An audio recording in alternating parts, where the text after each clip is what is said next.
going on, everyone, and welcome back to another episode with the Sneaker Assassin, the Pew Pew Edition. My name is Lorenzo, the Sneaker Assassin himself, and today we're going to be doing a review on the Smith Wesson M&P 15 or AR-15. If you haven't already done so, go check out the last video where we were able to take it out to the range, take some shots, see how well it performed, and also make sure you like and subscribe so that way you can see other videos coming out in the future. But here we have it, the Smith & Wesson M&P 15.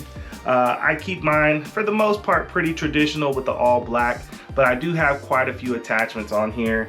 So going over price point in general for those of you who are looking to purchase your first AR, this one in particular, when I bought it back in about 2016, was $900 with no attachments on it. It was completely plain, very basic, but that's how you'll find most of them. And honestly, I like it like that so you can kind of change what you want along the way without having to pay too much money. But I have upgraded a few things on here. One is the Magpul extendable buttstock. I also upgraded to a EOTech red dot with a 4x magnifier on it. The good thing about this one is I like that you can move it out the way, so that way if you want to use your iron sights still, the bad boys that come with it, you can still use that in co-witness with your red dot. God forbid, you know, you're getting into the mix with some stuff and your battery goes on your red dot. You always want to make sure you have a backup, so always find room for your backup iron sights. In addition to that, I got a flashlight on here with a press lever. Makes it easy for when you're going through, let's say, building clearing. Your thumb's already there and you can actuate that flashlight. Then I also have here on the bottom foregrip, so that way, again, I can kind of get a better grip on the pistol when I'm maneuvering through my tactics. But overall, you can pretty much customize any piece on here as much as you're willing to spend. For me, I don't really like to customize things that I don't feel are going to make that big of a difference. So I have like the original pistol grip on here, the original barrel, the original bolt, also the original trigger. For those folks that look to get into like competition shooting and stuff, they definitely make a lot of changes with especially the trigger pull, so it's lighter, easier, quicker to press the trigger to fire multiple shots. But I'm pretty simple.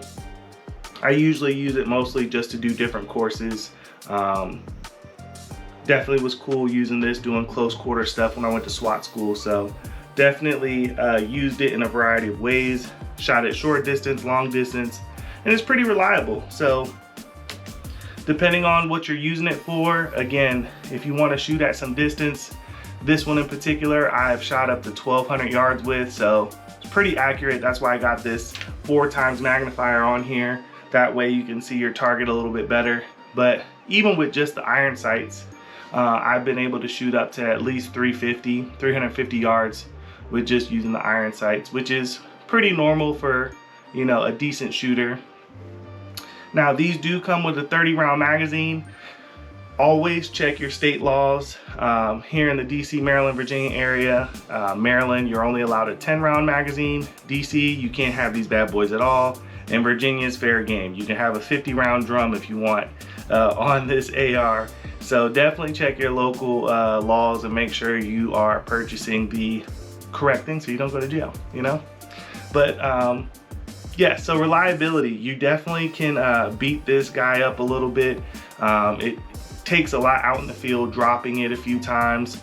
I've definitely put it through the ringer, even though it looks pretty nice. Of course, when you start to have $1,200 attachments on here, you don't want to be dropping it or getting crazy with it. But at the same time, accidents do happen, and you know, it stands up to the test of time. But you definitely want to clean these when you use them, because for the most part, once you start getting some of that gook up in here, you know, if you're out in the elements, sand, rain, dirt, that definitely interrupts the cycle quite a bit. So you want to make sure you're cleaning it when you use it. That also plays into the reliability. You know, if you're not cleaning the gun, it's not going to be reliable for you when you need it. But we kind of already talked about shot performance. It does extremely well as long as you maintain those rifle basic skills. You know, keeping all your points of contact, nice slow trigger squeeze. Like I said, I've shot this up to 1,200 yards, so it's definitely accurate at close and far range. So depending on whatever you plan on using it for, it's definitely a good tool to have in your arsenal. But I'll definitely be making more videos about this one in particular. Definitely show you how to disassemble and reassemble so you can clean it. Just stay tuned. Again, go check out my other videos, like, subscribe, and again, M&P 15. Go get you one if you don't have it already. My name's Lorenzo, the Sneaker Assassin. I'm out.